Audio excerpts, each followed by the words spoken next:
Hello everyone! Welcome back po ulit sa aking YouTube channel. Ayan, balik-balik na po tayo sa pagre-review ng mga loan application. So, kamusta po yung pag-celebrate nyo ng Pasko? So, sana naging masaya kayo ngayong Pasko. Tapos na ang panahon ng kagastusan. Pero, hindi pa rin nawawala yung mga loan application na pwede nating utangan dyan. May panibago po tayong loan application na i-review dahil baka ma-download nyo to, ma-applyan nyo. Mas maganda na may makita muna ditong review para at least maunawaan nyo kung anong meron sa kanyang application, kung magkano yung pwede niyang ipaloan sa atin, at syempre, kung okay ba tong utangan. Yun yung mahalaga dito, guys. So, yun yung aalamin natin about dito sa panibagong loan application na si Loanbox, pero ang nasa kanyang ads is si Peso Lending. Yes, si Peso Lending po yung naka-front sa kanya, pero kay Loanbox po ako nakapag-apply. So, medyo confusing yung mga ganitong loan application, ha? At need silang silipin talaga kung anong meron sa kanila. But before that, guys, sa mga gusto nga pala dyan sumali sa aking pa-weekly Gcash giveaway, so tuloy-tuloy pa rin po ito. At namimili po ako ng 5 lucky winners na kung saan tuwing Monday po yung aking announcement. Nako, last Monday, nag-announce na po ako ng 5 lucky winners. Hoping po ako na na-check nyo yung mga pangalan. Baka nandun kasi yung pangalan mo at hindi mo alam na isa ka sa mga nanalo. So yan guys, if ever man na gusto mong sumali naman sa aking pa-cellphone giveaway, every last Monday po yun. Kaya be active, stay connected, para updated kayo sa mga videos ko palagi and sa Gcash giveaway natin. And yan, so much for that. Kung ikaw naman dyan ay naghahanap na pwede mong utangan online, kasi nga katatapos na kagastusan, kinulang sa budget, at may susunod na naman which is New Year, need mo nang mag-review ng mga loan application, need mong panoorin to para at least hindi sakit ng ulo yung madadatnan mo ngayong New Year. So if you're interested, keep watching.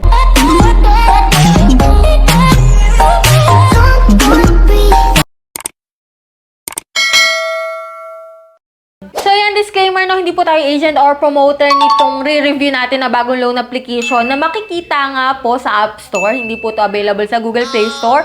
But, syempre, malay mo mag-exist sa Google Play Store. At least, alam niyo na kung anong meron sa kanya, di ba? So ito guys, is si Peso Lending. Yun yung pinaka-front niya. So 4.9 star at mayroon siyang 109 ratings daw. And syempre guys, dito sa kanyang ad, sinasabi niya na siya ay quick approval, flexible repayment, easy to operate. And syempre, 80,000 yung pinapalo niya na max. Maximum loan amount to guys, ha. At itong 80,000 guys is hindi mo agad maluloan sa unang loan mo. Siyempre maliit pa lang po yan sa umpisa. So yan guys, i-install ko na para sa inyo itong si Peso Lending. Ako muna yung magta-try para at least alam nyo na at magkaroon kayo ng idea kung anong meron dito, kung okay ba talaga siyang utangan. So dito guys, may data collection and permission statement siya. So agree mo lang yan guys. Kapag may account ka na dito before, ito yung makikita mo talaga. Peso Lending making loan simple.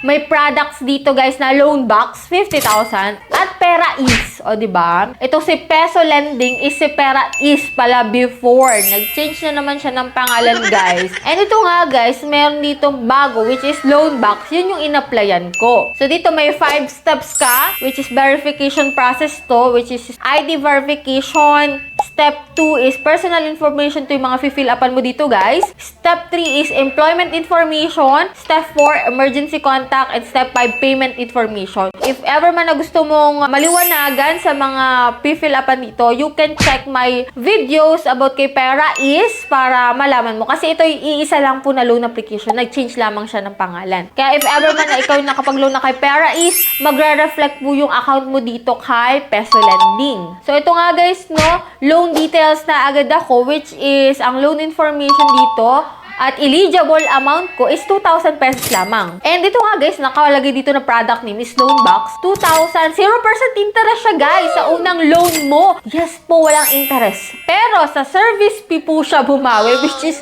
800 pesos. So bali guys, do sa 2,000 pesos, 1,200 na lang yung marireceive mo. Walang interest pero sa service fee po siya bumawi. Ito po ay si Loanbox, si Peso Lending at si Pera-Ease. Ayan, magkakapareho sila. Iisa lang po silang loan application, no? So, papalit-palit lang po sila ng pangalan. And after 7 days, makakapagbayad ka na po ng 1,980 pesos. At yung 20 pesos is pwede na yung ma-waive kapag nakapag full payment ka po ng 1,980 pesos. So, kung iisipin mo ha, yung 800 pesos is napakalaki kung after 7 days, isa ka palang magbabayad. So, pag-isipan nyo mabuti yung mga gatong loan applications. Kaya nga natin inire-review mga bagong labas para at least may idea na kayo kung okay ba silang utangan, okay ba yung interest nila, unlike nung mga magaganda talaga. So, di ba nung Monday, shinare ko sa inyo yung about kay Rusco loan application, which is hindi siya 7 days, 15 to 30 days siya. Pero hindi ko siya pinopromote guys. So, sana napanood nyo yung video ko nung Monday para at least malaman nyo na may ganun palang loan application, no? So, dito guys, kay Peso Lending, yan po yung aking loan details. So, still under review pa siya. So, nung binalikan ko naman, is talagang rejected. Hindi po ako na-approve dito kay Peso Lending,